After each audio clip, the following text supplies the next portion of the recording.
Boa noite, você que acompanha a TV Canção Nova. Mais uma vez estamos nos encontrando aqui no programa Além da Notícia.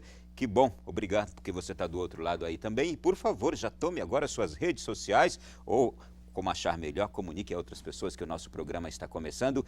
Sempre um tema importantíssimo que diz respeito à nossa vida cotidiana, às nossas preocupações com o nosso país, muitas vezes com a nossa fé, com questões que a gente vive sempre. Pois bem, o tema de hoje é a carga tributária brasileira, o imposto que você paga, o preço da gasolina, o que provocou também recentemente aquela crise dos caminhões de abastecimento em nosso país, mas também uma reclamação constante que todos nós carregamos. A gente paga muito caro por todos os produtos, serviços, por causa dos impostos muitíssimos. Então a gente vai entender hoje qual é a nossa situação atual e se há saída para tudo isso. Para conversar sobre este assunto, eu estou aqui com um convidado também muito especial, porque além de ser parlamentar, é economista. E como parlamentar, relator da reforma tributária no Congresso Nacional, deputado Rauli, seja muito bem-vindo, prazer recebê-lo. Prazer é meu, Ronaldo. Uma alegria muito grande estar aqui mais uma vez. Se não me engano, há um ano e pouco atrás estivemos aqui no teu programa. E sempre falando de assuntos diversos, não é? Isso, e essa questão, né, nacional, como resolver, como fazer o Brasil crescer, prosperar como as nações europeias, como o Canadá, como os Estados Unidos, como o Japão. Então, eu tenho uma forma de ver como economista, como homem público, né, que eu sou uma pessoa pública há 45 anos, que há um dos nós principais, que ocupa 50% do problema e da solução, é o sistema tributário brasileiro. Ele é totalmente desconexo, disforme, ele é um sistema que chama-se manicômio tributário, que tem legislações demais, né? 5.570 municípios com legislações do ISS, milhares, né, de legislações. Esse termo é forte, manicômio tributário, quer dizer, uma loucura tributária. É uma loucura. 27 estados cobrando ICMS, né, com milhares de legislações. E o governo federal com o IPI, com PIS, COFINS, Imposto de Renda, CSL, PASEP, IOF e mais aqueles parafiscais que são 70 tributos. Então, ele é um manicômio tributário do ponto de vista jurídico e do funcional, ele é disfuncional. Eu chamo ele de Frankenstein, né? Igual nos filmes, e ele tem 3 Frankensteins, 3 grandes Frankensteins. Um que é um Frankenstein anão, que é o ISS, que é pequenininho, que é do município. O outro que é Gabiru, que é o IPI. E o outro que é um Frankenstein grandão, que é o ICMS. Depois você tem outros Frankensteins, que é o PIS, o COFINS, a CID, o IOF. Por que eles são Frankensteins? Eles dificultam a vida da empresa.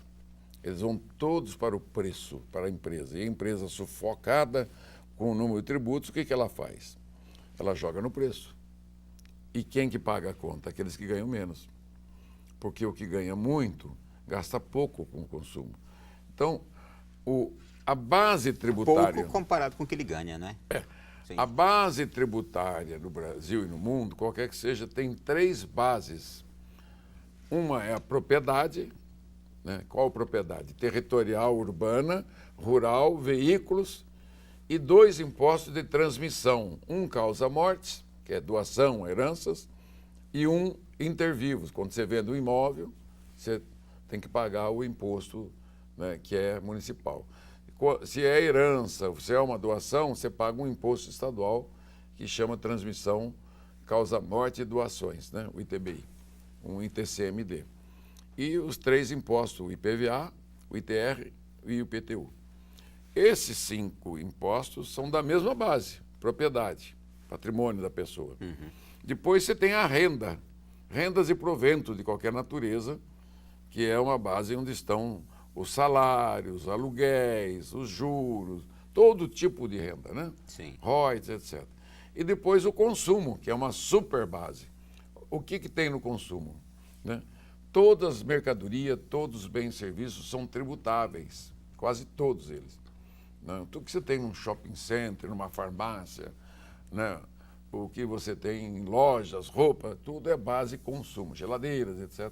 São mercadorias, são bens, né? São serviços. Então, o problema está na dosagem dessas três bases. E o Brasil, além de ter um sistema totalmente distorcido, diferente dos sistemas tributários europeus, por exemplo, na base da renda nos Estados Unidos e na Europa tem 5, aqui tem 5. Na renda, eles têm 1, aqui tem 2. E no consumo, eles têm 2, aqui tem 10 grandes e depois tem mais uns 50 pequenos. Então nós temos que primeiro consertar o do consumo. Por que consertar o do consumo? Porque ele tem mais da metade da arrecadação aqui. Tem 54,4% da arrecadação. E por que começar consertando os impostos do consumo? Porque é ele que traz a desintermediação, ele que atrapalha a formação de preço relativo da economia. Ele destrói. Então, uma empresa, ela tem toda essa carga de impostos. Algumas vão lá, pegam benefício do município, do Estado, da União, crédito subsidiado, e na famosa guerra fiscal, e ela monta uma empresa. Vou explicar melhor. Você está instalado aqui, fazendo uma suposição, há 30 anos fabricando bolacha em Brasília. Aí chega o deputado Raul aqui, eu vou na prefeitura, ganho terreno, ganho isenção de impostos municipais, ganho um incentivo de imposto do ICMS, vou no BNDES, faço um financiamento subsidiado, monto uma fábrica de bolacha novinha aqui, do lado da tua, automatizada, com poucos funcionários, eu vou quebrar a tua fábrica de bolacha. Numa economia de mercado, numa economia de um país sério, isso não existe. Por que a lei permite isso? A guerra fiscal entre os estados, né? Entre municípios. Quais são os grandes problemas do sistema tributário, além desse excesso de tributo que tem aqui? Para arrecadar o que o Brasil arrecada, 32%, 33% do PIB, tem carga de mais de 50%. Mas onde é que estão essas outras cargas que não é arrecadada? Primeiro, você tem a sonegação, que calcula a PGFN mais ou menos R$500 bilhão, 500 bilhões de reais. Né? Tem ideia da sonegação no Brasil? Entre 23% e 25%, né, de sonegação. Só uma perguntinha, já aproveitando já o senhor entrou nessa questão. E quem são esses maiores sonegadores? Não, eu estou falando da sonegação geral. Geral. Sonegação mesmo, sonega que você não pega. Mas quem mais sonega? É o cidadão comum ou... Toda a cadeia. Você vai pegar um recibo, você pega pela metade, você vai comprar fazer os móveis da tua casa, não precisa ser com nota, não. Entendeu? Começa isso em pequenas coisas até as grandes, o planejamento de sonegação. Agora, claro que isso vai pesar, onerar mais em grandes empresas. É toda uma cadeia, né, de processo de sonegação, porque o grande, se ele sonega, ele é pego, porque é mais fácil fiscalizar o grande, porque eles são poucos. Agora, chega a esse montante exorbitante de R$500 bilhão. R$500 bilhão de sonegação. Mas tem mais. R$500 bilhão resolveria nossos problemas, hein? Sim, só que a sonegação você tem que combater. A sonegação está em 25% do PIB, mas ela já esteve em 50% no passado. Tá? Quando nós fizemos a lei do simples, do super simples, há 20 e poucos anos, começamos a melhorar essa relação. Segundo, a renúncia fiscal federal, estaduais e municipais chega também a R$500 bilhão. Só da Receita Federal, 287 bilhões este ano. E de que forma é praticável essa renúncia? Como é praticada? Ela é praticada, por exemplo, você vai ali em Goiás, você vai montar uma indústria, eles te dão um incentivo fiscal do ICMS, de 20 anos, de 10 anos, você paga menos, você tem incentivo fiscal. O município, o ISS é 5%, ele te leva para o teu município cobrando 2%. Então, o que é isso? Você está renunciando... Ela não tem também um lado bom? Não tem. Não tem? Não, ele é perverso. Que ele destrói a formação do Ela preço. parece ser um bem, mas não é. Aparentemente, ela é um bem de atração. Mas você não pode usar o imposto para atrair indústria. Você tem que ter no orçamento, né? Bom, deixa eu continuar. São duas grandes mazelas, eu falei, né? A primeira, a sonegação. A segunda, a renúncia fiscal. A terceira, que é o contencioso. como a burocracia é grande, tem milhares de legislações no Brasil, o cara fez um levantamento, a pilha de decretos, leis e portarias que tem é uma coisa, né, assustadora. Esse contencioso judicial que tem, o governo municipal, estadual, federal aciona você, você aciona o governo, todas as empresas, isso tem 2 trilhões de reais, 1/3 do PIB, está sob júdice, em discussão. Tem 3 trilhões de dívida ativa. E essa burocracia tem custo, não tem? Sim. Custa 60 bilhões por ano, 1% do PIB, para pagar os impostos. E tem a regressividade. Aí, o que é a regressividade? O imposto, quando você cobra do consumo, muito, ele vai para o preço e o preço vai, né, ofender, ele vai atacar quem compra mais. Por exemplo, eu ganho 20 mil líquido. Eu vou no mercado com a minha esposa, no máximo vou gastar no mês em mercado 3.500. Quem ganha 2 mil vai no mercado, ele vai gastar 1.200, 1.500 no mercado. Então, esse 54% que tem de impostos aqui, ele bate aqui, em cima dessa renda. Quem ganha 2 mil reais do Brasil, segundo o IPEA, que é o Instituto de Pesquisa do Ministério do Planejamento, tem 1.080 de impostos. 53,9%. Isto é, quem ganha 2 mil... 2 salários, né? Estou arredondando. Sim, 2 mil. Tem 1.080 de impostos. Isto é, sobra para sobreviver, 920. Ele encheu o carrinho, ele fez compra, ele pagou água, pagou luz, pagou telefone, pagou o ônibus, pagou tudo com aqueles 2 mil ele gastou. No que ele gastou tem 1.080 reais de imposto embutido. Tá? Aí o que ganha acima de 30 salário, 30 mil, tem só 29% de carga. Aqui tem 53,9%, aqui tem 29%. Uma desigualdade muito grande. Quem mais ganha, paga menos. Quanto mais, os Faustão, que ganha 200, 300 mil por mês, paga bem menos. Ali eles começam o planejamento fiscal, pessoa física, faz uma pessoa jurídica e vai tendo planejamento fiscal.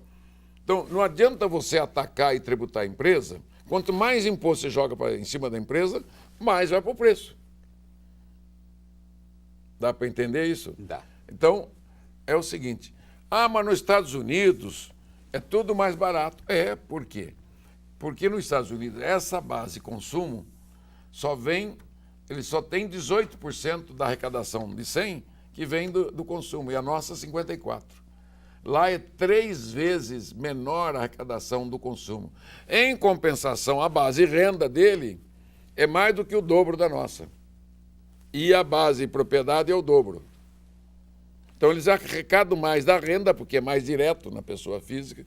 Ganha mais, paga mais. Ganha menos, paga menos. E a propriedade, você tem mais propriedade, paga mais. Todo mundo tem que pagar tudo na propriedade. E o consumo, eles estabeleceram um país de grande consumo. Mesmo na Europa, que a carga tributária é mais pesada que a americana, também não é tão grande. Na Europa, a média é 35%, aqui é 54%. Somos o país que mais paga imposto no mundo? Não, 22º. 22º? É. Tem países que pagam mais que nós? Muito mais. A França, a Dinamarca, todos pagam mais porque são estados de bem-estar social. Agora, também eu já ouvi a seguinte explicação. Há países que também cobram uma alta carga tributária, mas o cidadão é bem servido pelo seu país. Mas escuta, em todos os serviços. Aqui nós temos um sistema de saúde para 160 milhões de pessoas. Você pode até reclamar dele, mas ele atende. O que falta no SUS, ainda hoje eu fiz um discurso dos 30 anos do SUS no Brasil, que o SUS tem um excesso de procura porque o desemprego foi muito grande nesse último período da recessão da Dilma. Entre 2014 e 2015 e 2016, o Brasil regrediu 8,2% do PIB, enquanto que o mundo cresceu 10%. Então, todas as famílias, todas as pessoas perderam salário, dinheiro, desemprego. Estava contratado por 5 mil, foi recontratado por 3. Né? Empresário tinha um monte de sala para alugar, não tem mais, não consegue alugar. Então, todos perderam. Nós, deputados, há 4 anos não temos aumento salarial, então todo mundo perdeu. Então, você tem uma situação, né, econômica que tem 62 milhões de pessoas inadimplentes, que estão no cadastro do SPC. Metade das empresas estão no SPC, estão inadimplentes. 13 milhões de desempregados e 25 milhões de subempregados. E os governos estaduais, municipais e federal numa situação financeira por conta da crise. A crise foi tão grande que teve impeachment da presidente da República. Nas últimas 2 vezes que teve crise econômica, na do Collor foi grande, 7,7 negativo, teve impeachment do Collor. No Figueiredo, que a crise foi de 8,5% a queda do PIB, derrubamos, né, o governo dele. Aí entrou a abertura democrática. Então, as crises econômicas no Brasil derrubam o governo. Depois que o senhor fez toda essa explanação, eu estou conseguindo enxergar os 3 monstrengos. Então, daqui a pouquinho, no próximo bloco, quero perguntar para o senhor como é que nós vamos agora destruir esses 3 monstrengos. Isso. E eu sempre gosto de conversar com o senhor porque o senhor é muito otimista. E o senhor sempre vislumbra que nós vamos conseguir superar isso. Perfeitamente. Então, como fazer isso daqui a pouquinho, na sequência aqui do nosso Além da Notícia? Você viu que o papo é denso, mas de um assunto que merece essa compreensão do porquê que vivemos desse jeito, não é? Já já na sequência a gente volta.